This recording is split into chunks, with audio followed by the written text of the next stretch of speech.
USS নেভির অন্যতম বৃহৎ pillar USS Gerald Ford, সেই জাহাজকে নিয়ে একটা অদ্ভুত তথ্য বেরিয়েছে। এই জাহাজটা বিশ্বের অন্যতম প্রধান বৃহত্তম নিউক্লিয়ার পাওয়ার্ড এয়ারক্রাফট ক্যারিয়ার। এটাতে 75টা এয়ার ফাইটার বা যুদ্ধ জাহাজ থাকে, প্লেনের কথা বলছি, এবং এটাতে 5000-এর বেশি নাবিক থাকে এই জাহাজটার মধ্যে। এবং এটাতে প্রচণ্ড অ্যাডভান্স এবং এটা নিউক্লিয়ার পাওয়ার্ড একটা এয়ারক্রাফট ক্যারিয়ার ইউএসএর, যেটা ইরানের যুদ্ধের সময় অনেকটা এগিয়েছিল এবং ইরান যুদ্ধে এটা পার্টিসিপেট করার কথা ছিল।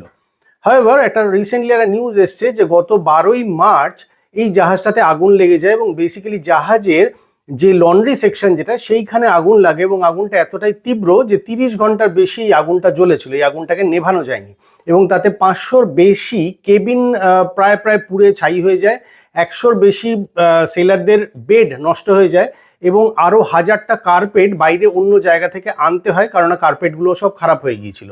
এবং এই জাহাজটা এখন বর্তমানে ক্রোয়েশিয়ার স্প্লিট বন্দরে নোঙর করে রয়েছে। তার কারণ হচ্ছে ইরান থেকে সরিয়ে নিয়ে যাওয়া হয়েছে এবং মেইন রিজন যেটা দেখা যাচ্ছে সেটা হচ্ছে যে ভিতরে কোনো একটা স্যাবোটাজ হয়েছে এবং বলা হচ্ছে সেটা হচ্ছে এই সোলজাররাই, যারা এর ভিতরে নাবিক যারা ছিলেন, তারাই ভিতর থেকে স্যাবোটাজ করেছেন এবং স্যাবোটাজ করে শিপটার এমন অবস্থা করেছে যে সেটা আগামী 1 থেকে 1.5 বছর পর্যন্ত আর ইউএস এর নেভিতে পার্টিসিপেট করতে পারবে না, এতটাই ক্ষতিগ্রস্ত হয়েছে।